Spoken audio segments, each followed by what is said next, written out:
started the recording, by the way. Okay, yeah. We can put these on. No. I mean, These are for like wind. I figure there's like not a lot of wind in here. There's no wind in here. There might be some, construction going on, but. Yeah, I don't think these will pick up. They're pretty good. They're kind of like. Now, I think I'm going to be up much higher than you now that I'm thinking about it. That's fine. Yeah. How's it going? Good. Yeah. Is it? Do you feel weird? Is it too high? No, it's fine. I'm good with it. So do you wear those blue blocking glasses? I do, and I don't like them actually. I like them at night, but mine are like Let's take our glasses off. These are awesome, but then I can't see. Really? Yeah. How bad is your vision? Pretty bad. Okay. Yeah. I have I can see. I can still see. I do too. Yeah. Okay. I only have it in one eye, and so I've got different prescription in each. Oh, lens. I have the same prescription in both, which is nice. But I don't. So these are also just like, because I wear these sometimes like at work and camping. So like I wanted like cheap glasses because I always get them scratched. The blue blocking definitely puts a yellow tint on everything because it's blocking the blue light. And that's what I don't like about this specific pair. I just grabbed them. Can I just look through them? You can even tell that they're like a little yellow, right? So I got something called Neuro Lens on mine. And yeah, they are a tiny bit yellow. That doesn't bother me. What bothers me is in videos, it'll like give a blue reflection. Oh yeah. Yeah. Yeah, because it's reflecting the blue. Yeah. Yeah, we can take them. I'm not like completely blind. I can still like see where your eyes are. Yeah, we don't need to see. We need to close our eyes and we need to feel right now. Feel. I want to feel how it feels. So, what did you do today? I was going to go fishing today, but I actually didn't. Oh, you didn't? No, because the water's still pretty cold. And I was talking to all the surfers yesterday, and they're like, oh, yeah, you definitely, if you're going to, because I fly fish saltwater shore. So, like, I'm usually, like, between, like, thigh and, like, ankle deep fishing. But I walk up and down, so I'm in the water, but, like, just being in there that long, it would get cold. Yeah. And I think I was looking at the surf cams, and it was a little cloudy. So, like, my thing was, like, if there's no clouds in the sky, I'll go. But it was a little cloudy, so I was like, eh. Yeah, you can't see? No, it's just cold. Oh. Yeah, yeah. There's that really big hole. Do you hole. need to have, like, low tide or anything, or you just need a I don't get that scientific, but yeah, there's something called, like, slack tide, which basically when the tides are, like, transitioning is, like, the best time to fish, so either in the morning or afternoon. But, so, there's a big hole right now at 27th where there's like a constant rip, and there's no waves. Everybody's fishing that hole out there right now. And like some guy yesterday caught like 2 corbina, 3 spotties, like a bunch of stuff. So I really didn't know there were that many fish in our oceans here because I don't ever see them. Well, you know how they say there's plenty of fish out there. Yeah. So I wanted to ask you, let's just start the conversation about your upbringing, your life, okay? I'll briefly tell the story of how we met. I was taking community college classes when I was a senior in high school. And Rolland was in my class, my anthropology class. Which anthropology class was that? With Lynn, but was it 102? Must have been 10. It was the only one I took. So you had to be entry level for it. So I guess I just ended up taking all of her classes because I loved her so much. Yeah, she was a cool teacher. We may have had a group project and we were paired together, or we just had to. I don't know. I don't remember. I remember what. So we did that poster project, and at the time I had a Vespa, and like she gave them back to us. I was like, I can't take this home, and you're like, I don't think I ever picked it up from you. Actually, you're like, I'll take it. I'll take it. I like it. Yeah, there's that globalization. But there must have been a group aspect to that or something. I don't know. Yeah, I think there was a partner activity maybe. Yeah. But I was vegan at the time. So everything I did through my schoolwork, and any opportunity I was given to talk about veganism, I used. So I'm pretty sure every project I shared was about how animal agriculture affects the environment. Oh yeah. Something about that. Yeah. Which I loved. Yeah, you were famous. You were like YouTube in the heyday of the vegan community YouTube era culture. Yeah. The 2015, 2016, right around that time it reached the height. And we met at that time, and you had a poetry nonprofit, slam poetry group. Still do. Glassless I'm on Minds. the board for it. Yeah. Right. Yeah. And that's still going? Yeah. I'm not involved hands-on anymore, but yeah, there's still, obviously COVID did a number on that, but they're back now at I think they're at Maricosta, and they're like they're starting to do like partnering venues. So they're like going to different community-based venues and holding it there. Yeah. So yeah, it's pretty cool. They've been doing really well. I've been super proud and stoked of that organization. Well, I just say that's one of the first things I learned about Rolland, and then I keep learning more and more about him as we've gotten to know each other throughout the years, and I'm like, whoa, this person is so interesting. I'm a jack of all trades, so like I know like a little bit, and I'm also someone, I think we've talked about this, like when I dive into a hobby or a passion, it's like I'm 100% in. Yeah. I don't know if we talked about, but it's also I've learned in like the journey of being a creative or trying to be creative, and also like that type of person, like you can't just like completely like love bomb a hobby. Well, you can if it's a hobby, because you're like, all right, I'm done, I'm not doing this. But like when it comes to people, you can't do that, you know. So like even like to be honest, like even with Glasses Minds, like when I was done, that's when I was transitioning and going to UCSD.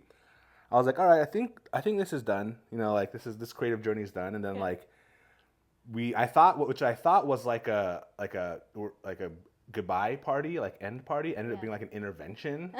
And like everybody was like, hey bro, like you can't stop this machine. And I was like, what? They're like, we want to keep it going. And I was like, okay. So like I stayed on and like trained everybody, you know, and like they're doing great now. But like that's when I first realized, I was like, and I'm an only child as well. So I mean, like as you are, right? Yeah. Growing up, it's like, you know, you go from playing with this to playing this, and you just like, all right, I'm done with these. Let me go do this or whatever. But yeah, you don't have younger or older people to tether you to whatever era you're in. Yeah. Like if you had a little sister or little brother, they might start playing with the toys that you played with a few years ago, and that would kind of bring it back into your life. Yeah. But as an only child, you're very much on your own individual journey, and you get to pick and choose when you want to completely end things and just move on. Yeah. That was one of the first things I learned about you. And then, more recently, I want to talk about lucid dreaming. Totally. I want to talk about your upbringing, your mom being a witch. Yeah. I'm fucking fascinated by it. And I want to talk about the time you told me to put a white rose on my doorstep. I want to talk about... magic. You want to talk about magic. Yes. Like, and I just like... the hot topic.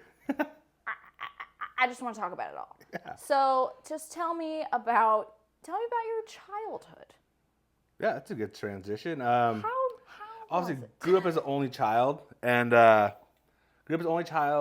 parents moved to Oceanside in San Diego, North County, and so I grew up in like there's like a suburban, like brand new tract homes, you know, like my mom really isn't a fan of tract homes, but my dad's like, we're getting a new house. So very fortunate to be brought up in like solid like middle class America. Like the school I went to was like brand new, but then the elementary school, middle school was also new too, and then high school and in middle school, it's funny because the way that the school districts are carved up, all of my homies were from like Deep Valley, Oceanside. So like experiencing that and going to hang out there, and like we would go between like our like white suburbia neighborhood.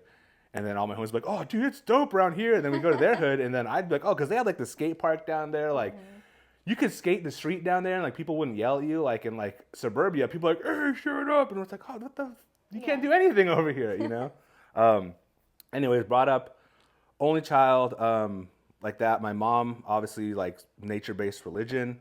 So, some people say Wiccan, pagan, but like bottom line is like it's nature-based. So, and it's like super like popular right now, and since like the boho era, and I feel like a lot of people, you see it on social media all the time. Even my mom sees stuff on social media. She's like, oh, look at all these.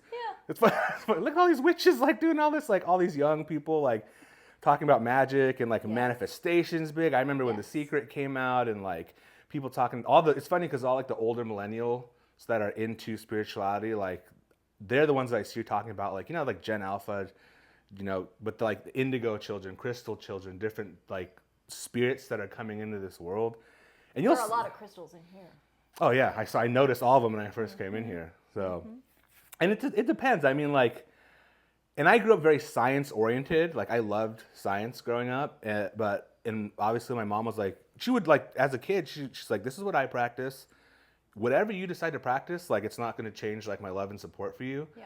So like setting the platform to have an exploratory mindset with spirituality at an early age, or science, even not spirituality, like not even saying you have to be spiritual, I think gives kids, and definitely me, like I'm from personal experience, gives you the freedom to have like a little poo-poo platter of like all these different types of religions and spiritual practices. And, you know, like she grew up super Catholic, you know, and then transitioned through her spiritual journey. And like, I tended to apply like the scientific method to spirituality, because when you really get into spirituality, even like Buddhism, like they have, you know, interdependency and, you know, samsara.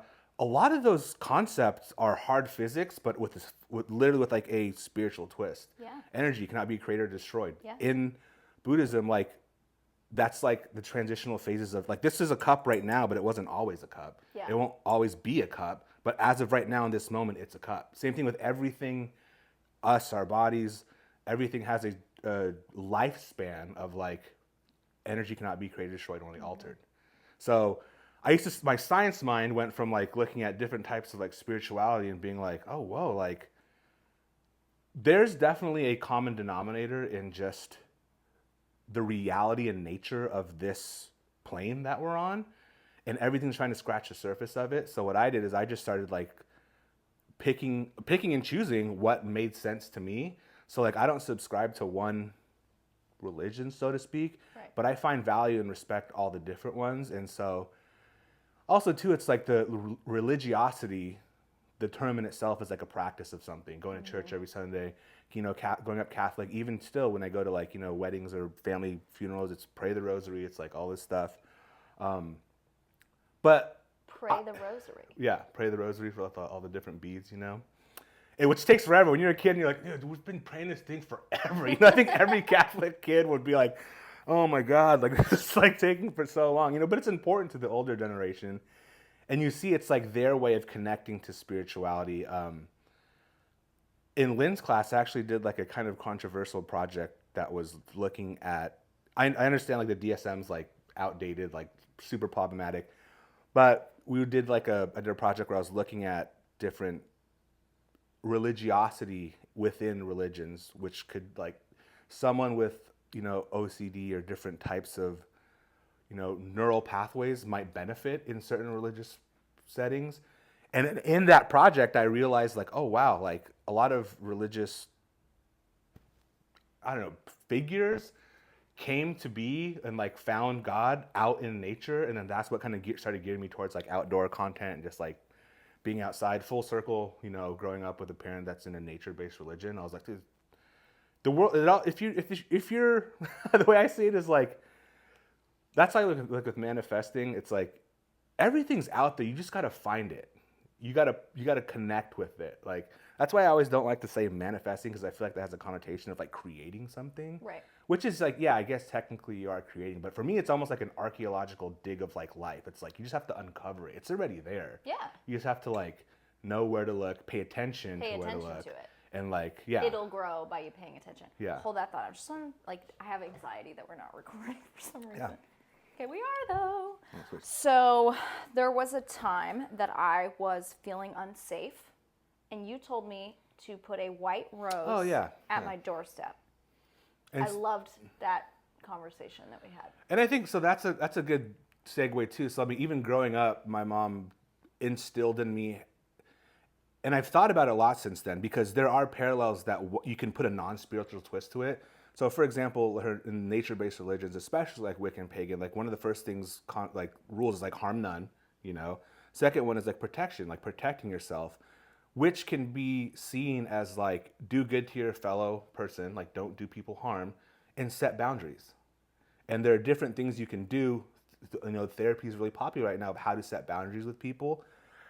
So the practices on a spiritual level are kind of the same thing. So the white rose thing, it can be anything really, but it's like, the way I see it is like we are balls of energy just like wandering around, and when we come into contact with someone, whether it's intentional on either party's side, that energy starts exchanging. So if it's someone weird, you're gonna get, have you ever had like a conversation with someone and you've been like, oh my God, I feel freaking weird right now. And depending on that person, there might be like an, energy vampire, like depending on that person's intensity or their connection to their life force, which could be conscious or unconscious, like it can shake you, like I've met people, and it works the opposite way too, someone that's like super inspirational, you're like, oh, I just feel like I feel so good, I feel like I want to work on stuff. That's how I felt when I met you. Back then too?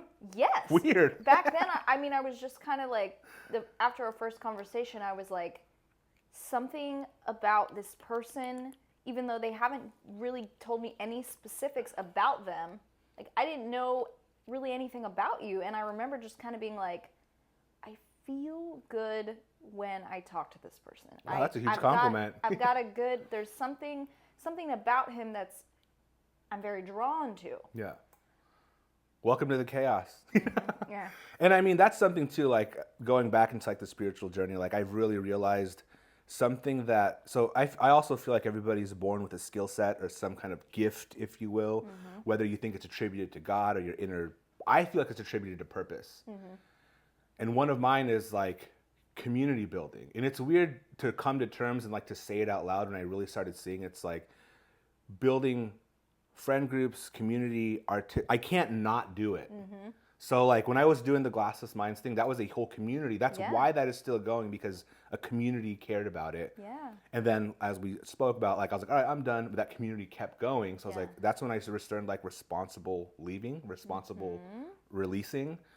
So even now it's like, so when I started I do like outdoor camping kind of content stuff. I was like, I'm not gonna, that intention was to build a community. This time I was like, all right, I don't want to build a community. I just want it to be something completely for me and fun. But I just ended up building a community, And it's like, even my close friends will be like, dude, you basically have Glassless like reincarnated. Yeah. I was like, you're right. I can't not do it. Yeah. So that's when you start to know it's like, all right, well, it's not that I don't want to do it, but that's a purpose. And I feel like people struggle with like, do I really want to do this? Or is it like something I don't want to do? For me, I've come to peace with that's a skill set that's like pouring out of me all the time. So I have to be responsible for how it's done. Yeah. And like, whether it's curation, whether it's duration, whether it's setting up for people to feel comfortable, safe, whatever it be, like there's a responsibility to that once you find your gift, I guess, in life. A lot of people call it a gift. Yeah. I call it like purpose. And sometimes it's like, for me, it's like in your spiritual journey, your purpose may not be something that you want it to be, but it's something that your spirit's journey needs to learn in like your path through life. Like we all came on this planet, and it's weird to say, I mean, like I said, that's where karma or like reincarnation, I do believe in it. You come into this journey knowing what you're going to learn. How you learn it may not be the way that our conscious minds when we're alive want to learn it, but you're going to learn it, So I mean, it's hard to say because but it also allows you to have empathy with people, but also be like, all right, well, even when you're seeing someone going through a hard time, it's like trusting that person's spiritual journey. It's like, all right, yes, I can see them physically suffering, emotionally suffering right now. I tend to think like they wanted to learn this. Like they're on a path to learn something on this lifetime that's going to benefit them in their next lifetime. It's so, and people be like, oh, that's cold, that's callous, but it's like, I don't know. That's where this is just me personally. That's where my spirituality. That's what's spiritual to me. Like trusting that. That's not to say that you shouldn't help the person. We've talked about it before. I also believe in like spirit families, spirit connections too. Like, sometimes it's someone. I swear it's like, you did Dr. Brian Wise's Many Lives, Many Masters. Yeah, you recommended that, and I think I've listened to it twice. Yeah, then there's also Messages from the Masters, which is beyond that. Also a super controversial book, obviously because he's in medical science, but also has a spiritual twist to it. But even before that book came out, like these are kind of things my mom was making me aware of. Like I wouldn't even say teaching, but just like being like, hey, just so you know, this is another way of thinking. Yeah. And so when she read that book, and this is like, I mean, that book's been out for a long time. I read it when I was pretty young, but I already kind of knew what it was about. But to see someone who's in the medical field talking about it was like, whoa, this is crazy. Because like before, like, I mean, during the Inquisition, you would get burned at the stake for talking about something like that, you know? And it still is taboo like back then, but now it's more mainstream to like understand that. I think that the entire world as a whole is like questioning a lot of stuff. Like there's like growing pains right now, so there's a huge awakening. Yeah. Have you read Eckhart Tolle, A New Earth? I have, yeah. So when it first came out, a long time ago. In that book, he talks about how he was seeing a patient who was really suffering through the loss of a loved one, and she was just angry, and she was going through all these negative emotions and complaining, and they had this 1 hour session, and he finally asked her, like, could you, I'm not saying you have to, but could you consider just allowing the anger to just be there? Mm-hmm. And she like sat in silence, and then she said yes, and then she like wanted to end the session. She was like, all right, I'm good, I'll see you next time. She left, and then his assistant came into the room and was like, like, we have to open the window in here. Like, what is this like heavy, like disgusting feeling in the room? And he was like, I just witnessed like a release of a bunch of negative energy into the room. And I've had experiences in my life similar as well. And it's not coincidence. I'll tell you, my dad, also, my parents are not religious either. And I was raised in a pretty non-religious household. But my dad I don't like the word spiritual, because I feel like it connotates like almost another religion in itself. And I think the whole purpose of spirituality is to not be an organized religion. It's a very individual experience with free reign, free thinking. But I would say my dad is, you know, if you want to call him spiritual, sure. He's done a lot of that work. Mm-hmm. And so slowly, little by little, as I started having different struggles in my life, he kind of fed me bits and pieces of, here's a book you should read, here's a meditation you should try, and it has really shaped me into who I am today. And it's just been wonderful to learn about all the different religions out there, and then seeing how they really are all based, like you said, on the same fundamental principles. Mm-hmm. Even from like teachings to practices, a lot like the meat and potatoes of everything is exactly the same a lot of times. It's just the stories surrounding what it is, or the way in which you transpose it or like transmit information is different, you know, like. Now, I have a question for you. Yeah. So, for whatever reason, throughout my life, maybe it was being vegan, just being spiritual again, I've had a lot of friends that are really into astrology. I can't say that I myself am into it, but I just know a lot of people that are, and I'm so curious what your thoughts are. Yeah, I mean, that's just like another toolkit in, you know, that realm of spirituality that I'm super interested in. I feel like I've never sat down to really learn it, but so I always break things down to like, I try to break it down to like a science, you know. It's not just, you're not just like believing in like woo woo. And but throughout our conversation today, like, if you can agree with or come from the mindset of what we've been talking about too, like, this will make sense. So like, and it's kind of on a quantum level, like where the stars are and where the position of the Earth in its journey around the sun is going to dictate what types of energies are on the Earth when you come in onto the Earth. Mm-hmm. And still, even that sounds a little woo-woo, you know, but that's something that I believe. And I think it's very valid that there's certain, like, so even, you know, the Chinese calendar, there's all sorts of, same thing we're talking about religion having a lot of the same, you know, platforms. Same thing with astrology too. I mean, I watched it's just a small clip in this documentary called, oh my God, what's it called? Unmistaken Child, where these Buddhist monks are trying to find the reincarnation of one of their lamas, and they consult the astrology chart. Mm-hmm. And to see it done in that aspect was like just more reaffirming that like there's something important about the stars. I think we live in a day and age now, especially whether you believe in like aliens, the sky is important. You know, seeing the sky, the sun is extremely important, and it's something that's like intrinsically built into us. Mm-hmm. But why? You know, so I think the position of everything in the sky, which is, from what I've read, that's what astrology is based on. Yeah. I think it makes a lot of sense. You know, like on a quantum level, it's not like, oh, you're born in this month, you're going to be exactly this kind of person. Right. But it's kind of like genes too. You know, like just because you're born with a set of genes, your environment will turn on certain genes. So the I've environment always also thought being this way. yeah. I've always thought this way about it. I've felt kind of conned whenever I get roped into videos that tell you to pay someone or download an app. They're going to tell you your horoscope every day, and I have fallen for some of them. But then I'm always like, it's silly. This thing can't predict exactly how I'm going to feel today, and it's probably influencing how I'm going to feel if exactly. I read it at the beginning of the day. Yeah.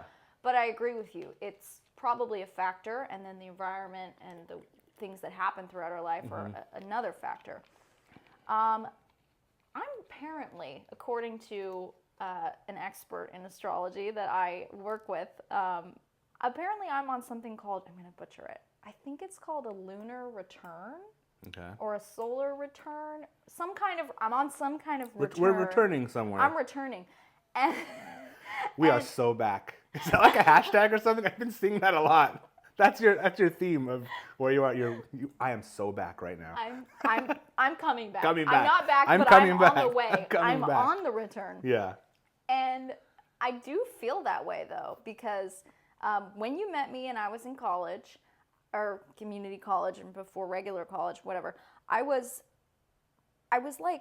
felt like I was on this upward trajectory. I was building my community. I was vegan. I was passionate. I felt like I had this purpose. I really felt like I was crushing it in life, and things were just working out, not necessarily just for me, but I really felt like I was giving to people and I was serving a purpose. And then I kind of like reached a plateau, and then I went through a period of years where I was really kind of struggling with like my identity and what is my purpose, and I didn't want to be known for being vegan anymore, and I didn't identify with that. And then, but then I still felt like I needed to share. Like you feel like you're born to create community. I feel like I was born to share and born to talk almost. Like I would love to have my own talk show one day. We're literally having a talk show. So what am I talking about? This is me having my own talk show. Yeah. I feel like I was born to share and I was born to talk. And but for a while I really could not put that into words. I felt imposter syndrome, several years of struggle. You ever do like throat chakra work? I do. I do. Oh, we should talk about chakras, because how does that play into nature-based religion and all of that? It's another topic. Put a pin in it. But I started feeling something is building back up. And then she told me I was on my return, solar, lunar, some kind of return. Natal return? I don't know. But I'm on the return. And I was like, you know what? I feel like I am. Good, yeah. And then she showed me this chart of the globe. And there are like these different lines that go vertically on the map. And I didn't tell her any of this, but I'll tell you, I've always felt this way. When I'm in Atlanta, which is where I live part of the time, I feel very grounded, like I can stick to a routine. I'm feeling grounded. I'm not feeling tired. I'm not feeling exhausted. I'm feeling calm and my mind is clear, versus when I'm in San Diego, I'm a bit more chaotic. I'm not sleeping as well.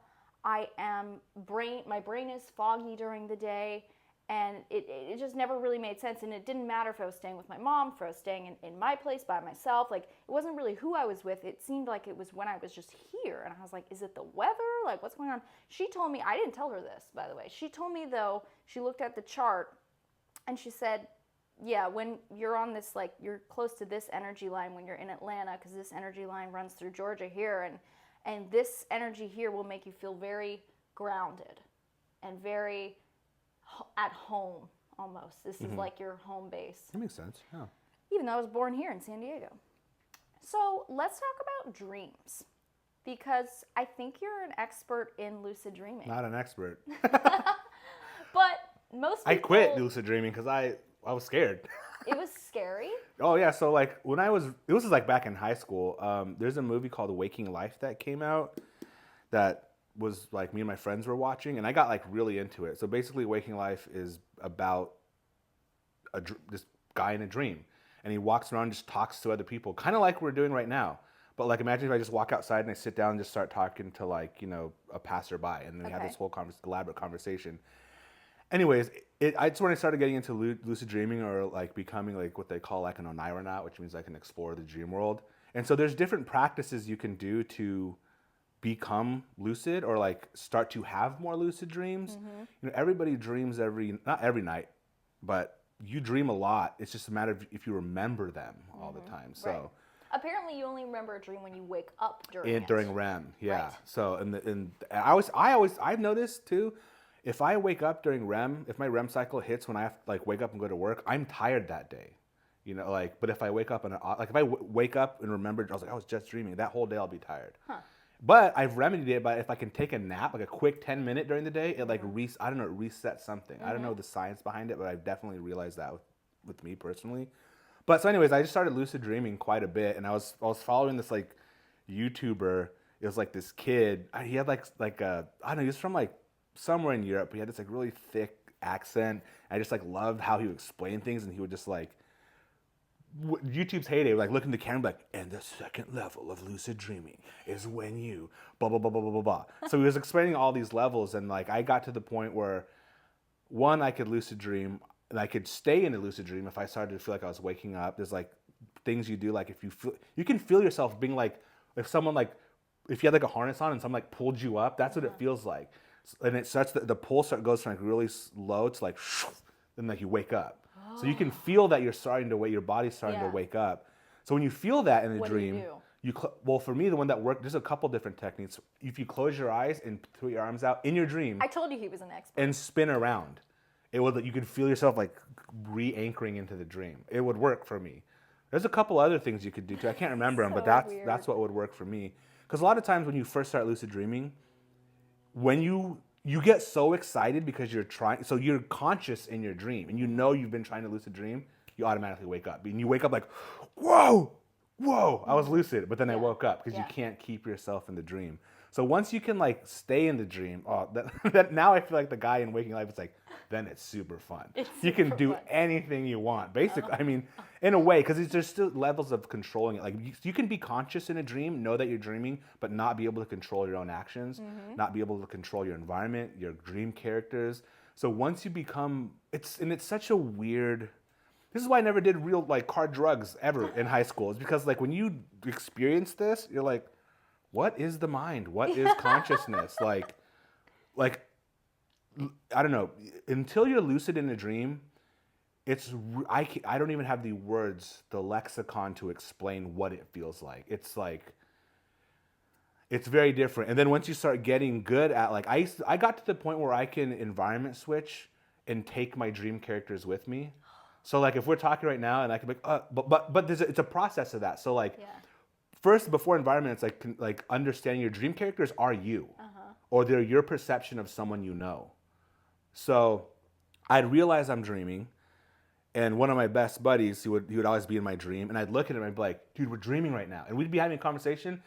But when I told my dream character and tried to get them into the lucidity, it's freaky. They would just like stone face like, and like turn off. Like someone turned off a dream character, and I'd be like, dang it.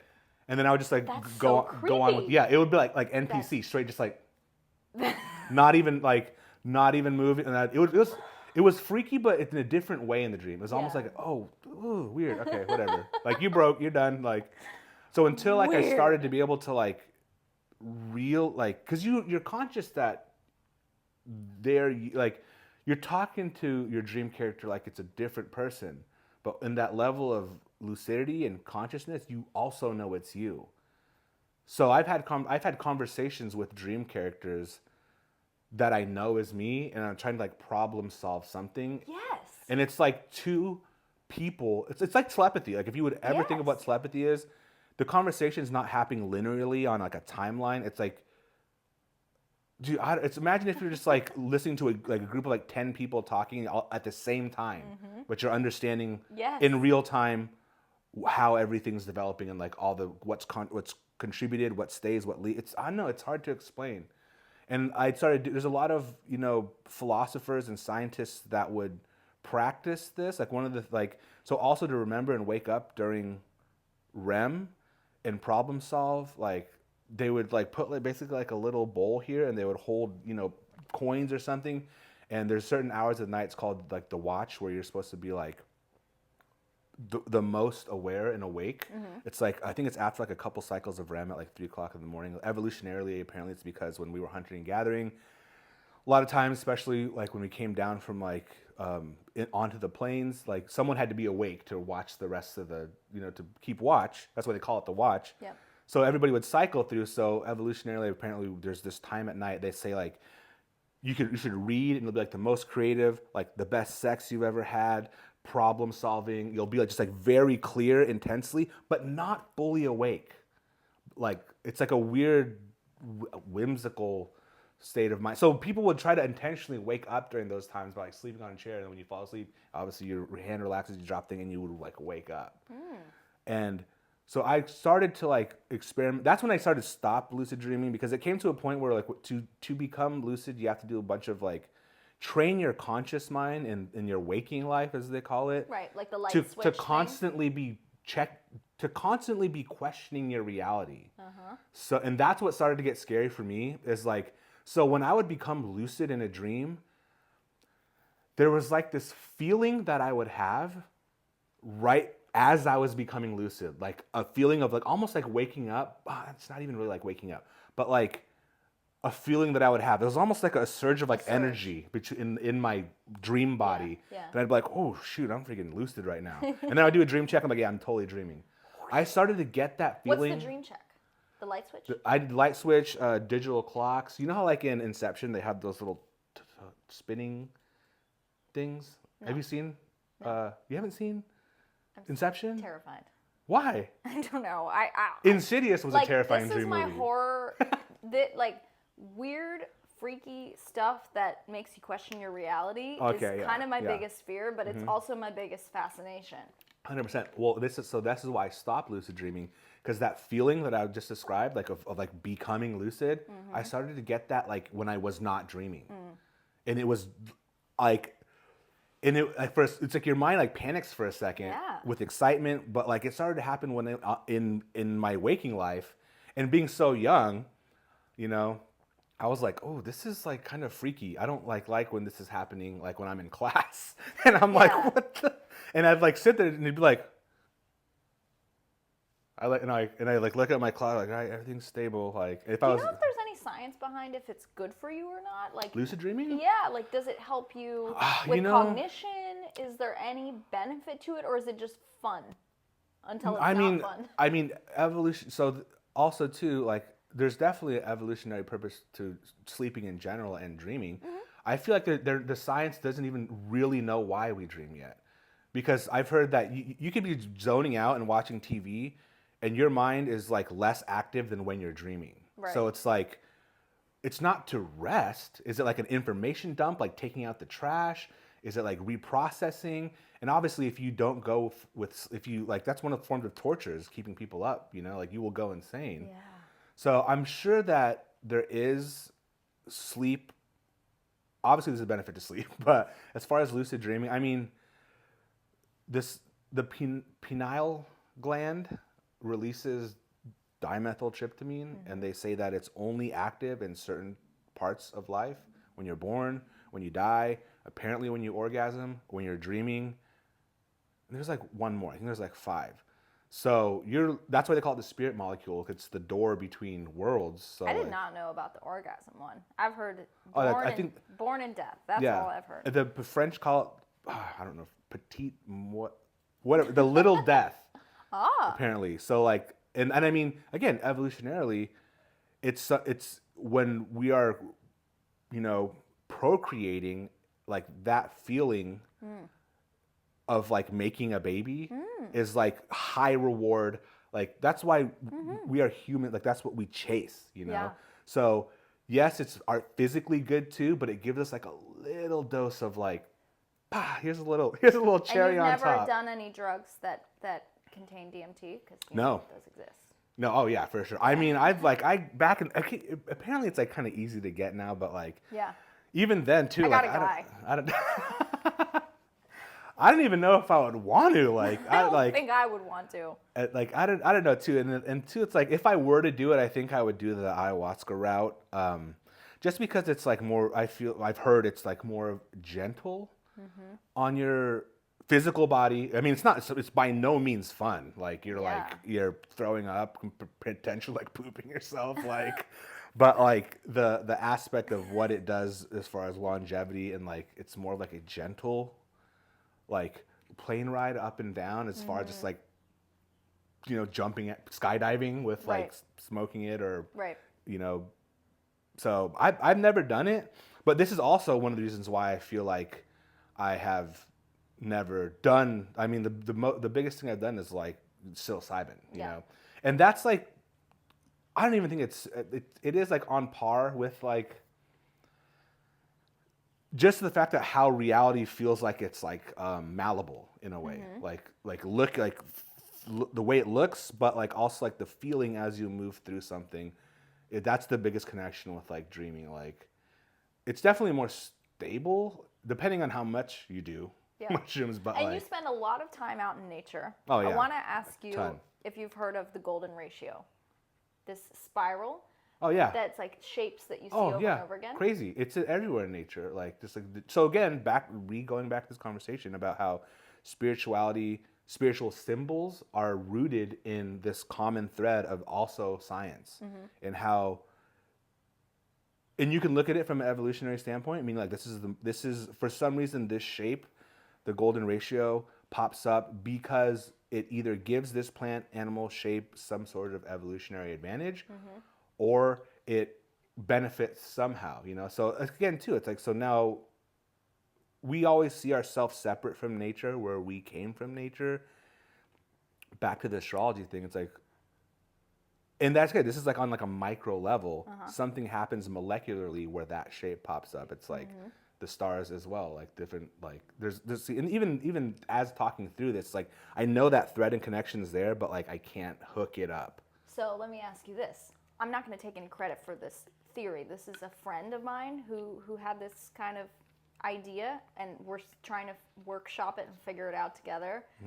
Life feels as if, and a lot of people say this, it feels as if time speeds up as you get older. Totally. So is it possible that we're sort of born in the center of the spiral and we're moving out, and then we hit like the end of it, and then we go back towards the center of the spiral? Yeah, I like that concept for sure. So meaning speeding up as it's going out. Yeah, and then like once you're in the middle point of your life, you like turn back and go back in the middle. Oh yeah, I can see that. Because like when you're born, like I don't remember like the first year of my life at all, and then I don't remember the 5 years very well. Yeah. Like time was like almost not, it just didn't seem to exist at that time. Oh yeah. But then you become like 10 years old and you become a teenager, and like it seems like I feel like I'm in the phase of my life where it's like time is very long. Oh like, yeah. My days are long. I'm very present. Every second I'm experiencing it. And then maybe I'll start to turn back, and like life is going to go fast, and towards the end it's just going to speed right back up the way it was when you were a baby. It can too. I think there's such a temporal aspect to time, meaning temporal time, how your mind is perceiving time. We created time. Time is not real. Yeah, so I think, which is a whole statement in itself. I mean, that's like a whole thing. But so like I feel like the whole, there's so many phrases we have in our jargon of like time flies when you're having fun, time is money, all this. So from my perspective, and being someone that throws himself into whatever hobby, I can definitely see, like, I love spending time in nature. That time goes by so fast. But like, Work. Yeah, work. I don't know, but I feel like maybe I'm coming back. I'm already past the halfway point of my life. I hope because not. I feel like time for me has like been, I don't know, but I also just posted something where more and more it's like I'll go on a 2-day trip and we'll do a lot of stuff, but it's like that felt like the perfect amount of, like I come back completely, Like, I don't wish like it was longer. I don't wish Yep. like it was shorter. It was Yep. like, that was perfect. Yeah. You But know? don't you feel like when you were a little kid, Oh, dude, yeah. your sleepovers, your fun things were like, man, like that went by so fast. I wish it would be like longer. I don't know. I feel like the opposite. Really? Especially being an only child. Like, I remember long, boring days where I was like, Oh yeah. and there's some viral video on TikTok that's like people won't experience boredom anymore. And I think too is like our perception of time is when you're thinking about it, is linked to the distance of events that have happened in your life, significant events. So when you're a kid, there's not a lot of significant events because the significance of those events is still being hardwired into you. So you don't really have an anchor point. You're just kind of floating around. But now, like, Exactly. yeah, as You're floating. Yeah, You're floating. As you grow up, you start to have like anchor points from which you can be like, oh, that was X amount of time ago. Did that time frame from this to this, did it feel like it went by fast, or did it feel like it went by slow? Yeah. You know? Yeah. What were we going to talk about? Chakras. So I have another friend. Gosh, I have so many friends. Again, I don't do it on purpose, but somehow I attract all these interesting. Should have them all on your pod. Interesting. Yes. Talk show. She had some device that was what did she do? She put it on Aura my wrist reading? or something, and it measured. It was gonna spit out like what chakras I was blocked in. Again, I didn't tell her anything about what I was feeling in life, but what I was feeling was that I just had this gift of speaking, but I could not access it. I could not communicate. I was really struggling in the relationship I was in. I was just struggling in my relationships to communicate things. Like I just couldn't get the words right. And my throat chakra came up as like dark red. Like it was like, something's wrong. And throat is a big thing for me personally. I know there's other chakras. I personally don't study them. I don't know all of them, but how does that play in? That comes from a certain religion. Oh, obviously. for sure. I think it's more like Eastern religions Right. and that's the thing too. You know, you being in like the health and wellness, you know, career. I think that there's like so many, and we can get as too deep as the reasons why, but the Western culture is like a adolescent teenager on the world, and we have like the coolest phone. The rest of the world may not be technologically as advanced and have the data, but they have thousands of years of understanding how natural remedies, how our bodies are connected to the earth, how energy moves through the earth and through our bodies.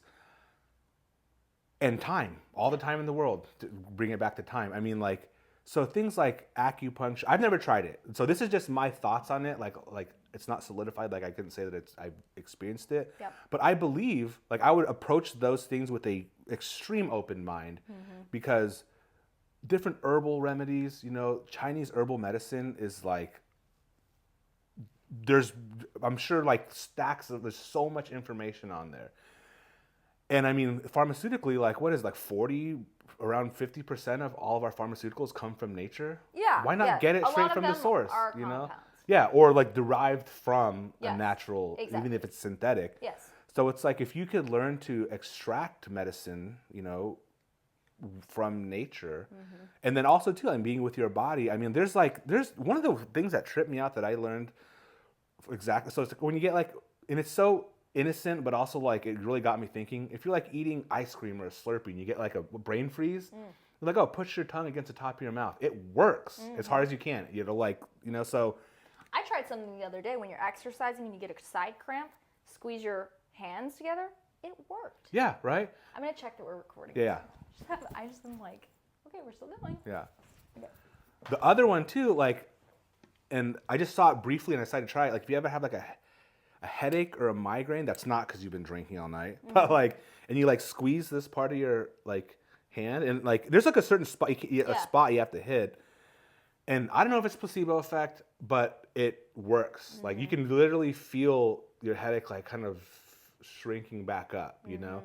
And so I know there's like pressure points when like, you know, everybody's probably seen the charts of like on your hands and your body and different. So going back to chakras, like it's different energy centers in the brain. So just like you're talking about when you were working with your astrologer that showed you the graph of the earth, certain geographical features of our body also have certain energies too. And then, I mean, if I've never really dipped into it this far, but I mean, it might have to do with like when our bodies are being born in the womb, like what stages of what organs are being developed and what's happening in your mother's body when it's happening. I don't know. Like, I'm just exploring this as we're talking about it. I'm kind of in therapy, but it's kind of a non-traditional type of therapy.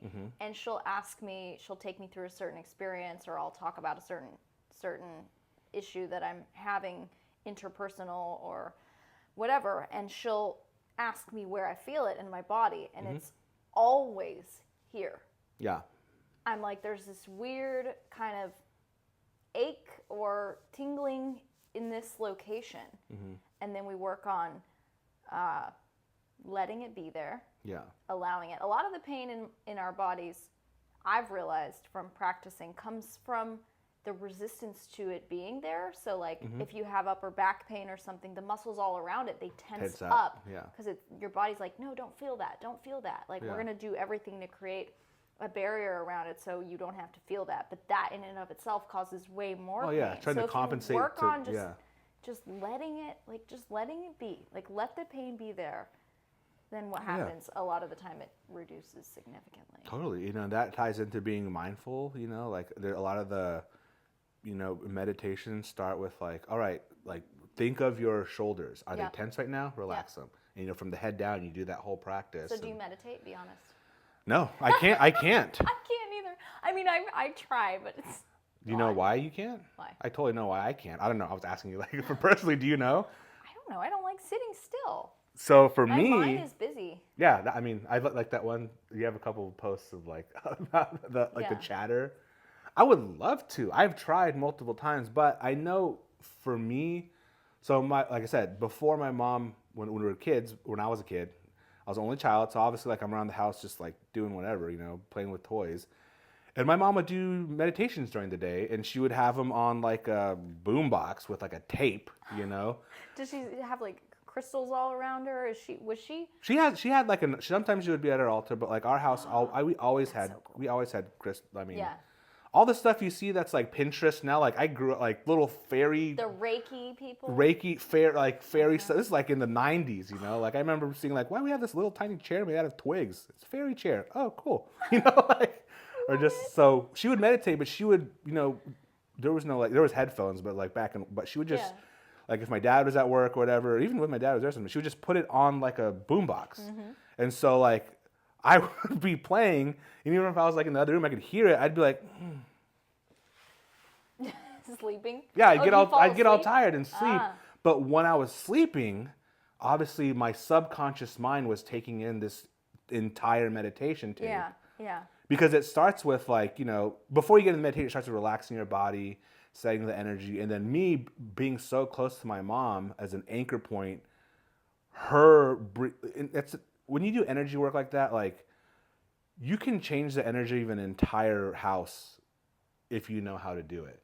So me, I'd be like playing, and I was like, when you're a kid, you just fall asleep anywhere, like, so I'd just be like on the floor, and I'd probably listen to this entire meditation tape as a kid. So, but now every time I try to meditate, it'd be like the opposite of trauma. That's what's linked in my mind. It's like trying to meditate and like, oh, I just feel so like cozy and like little cocoon of like love, and I just like fall asleep. Yes. And that's why I feel like the work that people do of mindfulness and meditations, like I, not intentionally, can do when I'm sleeping. Oh. So if I have a problem, stress, something, and I just take a nap. Yeah, literally. Cool. And like I'll wake up and be like, oh wow, I feel better about that. And then even how that's incorporated in when Lynn, our anthropology professor, she was always an advocate of like, don't cram study for 5 hours straight. Yeah. Study for like 45 minutes, take a half hour, 45 minutes, half hour, and then somewhere in that process, after a couple of those cycles, take a nap. Yeah. And then continue to do it. Yeah. And when I started learning that, like, and I play music too. I play a lot of different instruments. He's a great musician and also electronic music. He made this Beatles remix. Fucking blew my mind. He's also a great artist. Oh, nah. I'm a jack of all trades. I'm mediocre at a bunch of stuff that doesn't matter. But in that creative mindset, if I'm trying to learn a song or play a song and like your physical body, like any musician would probably get this. Like, why aren't my fingers doing what I need them to do? It's like you get fatigued, not like physically. You don't feel like it's like hurting or tired, but like your mind-body connection after trying to force it for so long, like it's like your body's just like, you know what, bro, you need to take a nap. Yep. And I'll literally take a nap and come back and I'm like, whoa, this is like way easier. Like it's the connections there, it's doing what it needs to do. Yeah. And that I found that being younger, but when it came to like studying or just like uptaking information, taking a nap when you're really trying, especially if you're hitting a wall, creatively too, writer's block, take a nap. Yep. You know, like you will be completely, and like I said, I don't know the science, but like somehow it's revamped. Like your mind reorganizes stuff and like allows you to get past certain blocks. I want to talk to you about my insomnia. I think we're probably almost an hour at this point, so we'll wrap it up shortly. Yeah. But I started struggling with insomnia, like what's called primary insomnia, where you can't fall asleep. Not that you've fallen asleep and you wake up in the night, but where you can't fall asleep. And there's no specific reason. Like it's not like I'm taking a medication. I'm not drinking caffeine 12 hours before bedtime. I'm following all the sleep hygiene things, and I'm very into health and wellness, and I have been for several years before this. But then I started struggling with insomnia, and I told my dad about it, and he said, you know, oh, actually I struggle with that too, and I've been taking this medication, and I do this, and that's actually why I got, my dad's, again, like I told you, he's very into mindfulness, he's in all this spiritual stuff, and he said that my insomnia is actually what got me into that, because our brains are they're so active. I feel that I really have to work hard throughout the day, when I'm awake even, to make sure I'm experiencing rather than thinking. And I love talking to people because it forces me to be in the moment and listen. But a lot of the rest of my life, driving, you know, parts of working where I'm just listening to stuff, I can get really distracted by whatever's going on in my head, and I'm not present and I'm not experiencing, right? I'm just experiencing what I'm hearing in my own head. My inner voice is very loud, and that's what keeps me up at night.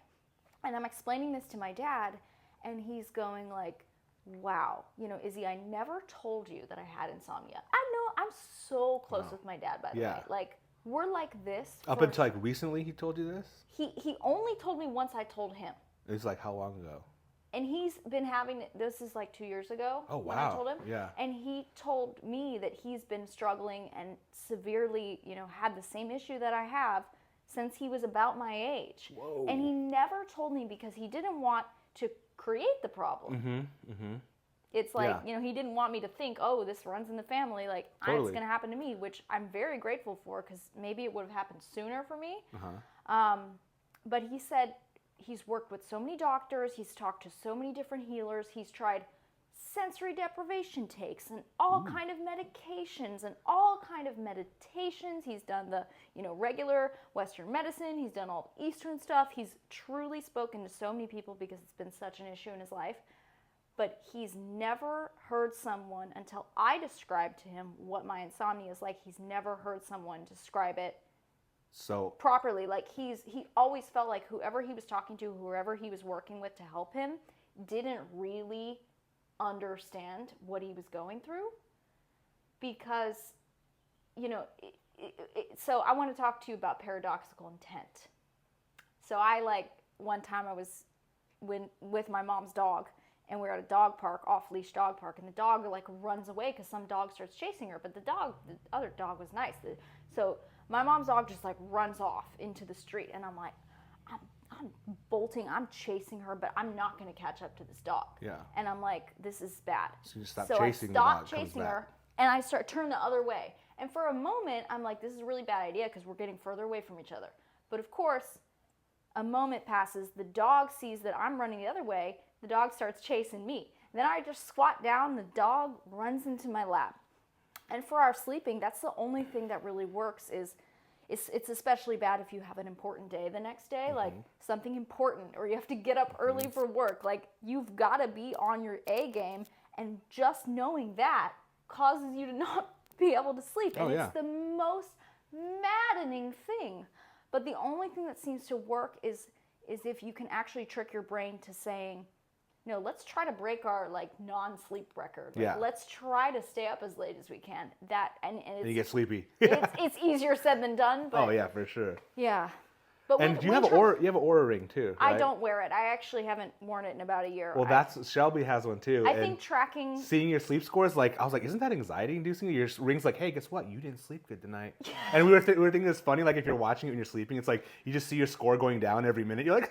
I know. Seeing in the middle of the night. I know. It doesn't work for me. I think some people, like you said, with certain religions, matching people's, or religiosity within religions, working with people's neurology, I think some of the stuff a lot of people are doing today just doesn't work for me. Like, I just can't maintain a healthy life if I'm tracking everything. It does give me anxiety. Yeah, and we're such an analytics-driven society now. It's like performance or lack thereof is just like so, the algorithms combing through everything. It's like, what control do we have? To what point is the environment really, our digital environment, which is stats, like affecting our health? But it's interesting because manifestation is such a hot buzzword right now. Yeah. And I've been thinking about manifestation versus paradoxical intent. Like, let's say you want to grow a successful social media platform, for example, theoretically. Okay, and every day you wake up and you're like, I'm chasing this thing. I'm chasing this thing. I'm gonna use trending sounds. I'm gonna post to the algorithm. I'm gonna I'm gonna use keywords. I'm gonna follow all these tricks. I'm gonna engage with people 10 minutes before I post, and then and that thing, like, ironically, is probably gonna get further and further away from you, because you're not in that situation. Like, your content's probably not really that authentic. Anymore. And I mean, if you grow, it's one thing, like, because I've been talking to a lot of people that work in content, digital advertising for companies, and then they don't even really do it themselves. And I was really interested I just talked to, shout out to Leanne, talked to her, and her boyfriend also works in the digital space. So I was like, for you guys, it's burnout for them to even do their own content. But they were saying, like, when you're doing it for someone else and you are analytically driven, because that's what the businesses want to see. If you start like that, it's easier. It's a formula. But a lot of times, so there's a difference between the mechanical math of driving content and being an influencer, which is people want you because you're authenticity. I was just going to say, I feel like that's the difference between a content creator and an influencer. Yeah. So teasing those out in your mind, like, definitely helps that process. And so, what do you call it? I didn't even heard that term. Paradoxical intent. It's basically like reverse psychology. Like, I want to do this thing. But try to do the opposite thing, and then that thing will probably chase you. Is that like a manifest in the No, it's not. It's not at all. That's something that my sleep psychiatrist said to me. And then I said it to my dad, and he was like, oh, that term, I use that in sales, because my dad's a sales guy. And he says when he's out trying to sell someone, he makes it very apparent that he's not. He's like, I'm not trying to sell this to you. I'm trying to foster a relationship. I'm not trying to sell this to you. I don't want to make a sale. I'm trying to see if it's a good fit. Shout out to Danny Corbet in the Office. There's like a scene there where they talk about that. And he says it just, my dad's very successful. He's like, he's up at the very, very top of his company now. I think he just retired. And he was a wildly successful salesperson because he was never trying to sell people. Yeah, you're fostering relationships. Which is I don't know, it's counterintuitive. And I get confused in my brain when all this manifestation content is really popular. You ever look into Taoism? No. I mean, I've heard of it. And I mean, have I looked into it? There's a quick little fun read called The Tao of Pooh. Winnie the Pooh. It's like, and it talks about the whole, I haven't got deep into it, but it's like effortless creation. So it's like kind of, I feel like that's what's triggering in my mind what you're talking about. Now, probably what your dad does too. It's like, Yeah. you force it too hard, it's not going to happen. Right. You know? So, I mean, with manifestation, which is like kind of visualizing your dream life and then trying to take actions that kind of align with what you would do if you were living your dream life. That's the way I would describe manifestation and how it's become popularized. Oh yeah. But which is crazy. I feel like for me, I actually don't want to force it. And I actually want to just experience every day and have intentions that are more short term, like having fun, making the most of the day, making the most of whatever opportunity is present to me in that moment. And maybe like the bigger picture will just kind of follow me instead of me following it. I feel like it's so funny. Manifestation comes on the heels of like hustle culture because it is, there is something to it. But I think, and this is something that I've heard nobody say about manifestation, which I think is important to say, you have to be responsibly manifesting things. Like, for yourself and others. First, if you're manifesting something, it should come from a place where like, I'm going to manifest this where it doesn't harm anything. It's not going to create harmful energy in the world. Also, too, you have to be very specific about what you're manifesting because you may get what you want in a way that you don't want to get it. And then you're just like, what the fuck? Like, and that's happened multiple times to me in my life. So the more specific you can be, first and foremost, have it come in a way that doesn't harm anybody and yourself. Secondly, be very specific because like I said, it can come in a way. So for example, it's like, I always like the story of like, all right, a parent wanting their child to be at home when you're kids because they're always out. I want my kid. Why don't they want to be home? Why don't they want to be home? Why don't they want to be home? So they're putting this energy of like, I want my child to be home. I want my child to be home. That's the last thing I want to do now. Yeah. My mom wants me home. I don't want to be there. Yeah. Just because she wants me there must be something there that's not fun. Well, it's like, so yes, that's also a point too. But so it's like, you want your child home all the time. And as a parent, so you're trying to make this happen. You are trying to do the act of manifesting. Right. And then all of a sudden, your child goes out and gets into a bad car accident, and guess what? Now they have to live at home for the rest of their life. You got what you wanted to do, what you were asking for, in a way that you did not want it to come to you. So power versus force. Correct. Yes. And like I said, I feel like it's on the heels of hustle culture. So it is about like a lot of people manifest money, security, happiness. By what means and what avenue are you wanting to get there? So like be super responsible in your manifestation. I think is extremely important. And I don't know why this is popping into my head. Another thing too, like doing energy and spiritual work, which is why I'm like, so me being ingrained, harm none and protect yourself. The two, when you're doing anything in energy work, harm none and protect yourself. It's the whole like, everything is a tool in spirituality. A Ouija board is a tool. It can be used to cut wood and make yourself a log cabin, but you can cut your head off. You have to be responsible in using the tool, It's the same thing. And something, I don't know why this is like really strong in my head right now. I've seen so many people talk about, like you're saying, doing energy work and leaving stuff behind, and then Eckhart Tolle talking about, this room was left and this lady left all this energy in here and abandoning it. I've known people that go to like men's retreats and like they'll go on like or whatever people's retreats, even women too. They go to these spiritual workers and they're teaching them to open themselves up and like release all this stuff. And it's great, but I never hear people saying, all right, now that you have this hole in you, you either have to sew it up, fill it with something, and be responsible for that release because the release, like I said, energy cannot be created or destroyed. I've known people that go and they feel so good right after it happens. And then the next couple of weeks, they feel a little empty. Because yes, it's good this thing you've been trying to release was released, but you don't just do surgery on someone and take out the cancer and let them walk back in the street with an open wound. You have to responsibly close it up and be intentional about filling it. Yeah, put something good back in there. Yeah, so I feel like I've heard that story multiple times. It's like, and that's kind of like, not my gripe, but like with a lot of like the commercialization of like spirituality now, healing. Yeah, it's great. And I think that just kind of like with therapy, but like you have to do it in a responsible way, for yourself and for others, you know, like it's for a well-being. If you come from that space, but also if you're ever going to be like a practitioner, that's why it always blew my mind. Like no one's telling these people to also like, once like you leave the office and your bill is paid, they're like, you should leave them with a plan of what to do once you release something. Yeah. Like, okay, I think you were born to talk.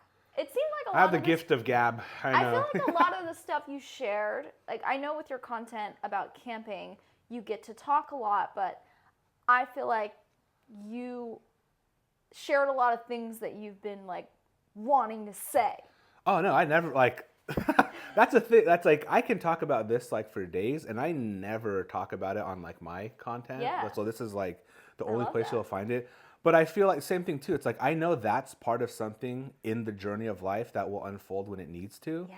So like I've never even thought of like, but also too like understanding that that's what my outdoor content is rooted in. These are a lot of things that are going through my mind when I'm out there camping, you know, like Awesome. a lot of the foundation is there, but I try to elaborate on certain things that are like, when I have problems in life, you have, like I said, you have these tools that I was so fortunate enough to be given when I was young and learned how to use.